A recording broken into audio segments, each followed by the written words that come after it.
L'economia andorrana continua en una situació difícil. Així ho posa de relleu l'anuari socioeconòmic del 2012 que ha presentat aquest matí BPA.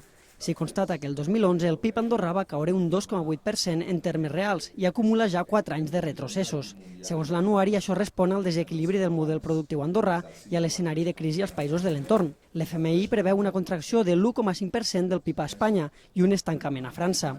Dades que impedeixen ser optimistes de cara a una millora de l'economia andorrana a curt termini i té a veure la debilitat del sistema financer internacional, especialment a Espanya.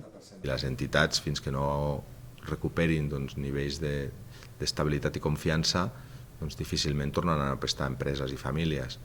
La reestructuració del sistema financer espanyol, que hauria d'estar finalitzada com a mínim molt definida a final de l'exercici 2012 i amb execució ja la reestructuració completa en l'exercici 2013, és el primer pas perquè realment el conjunt del sistema financer ofereixi crèdit.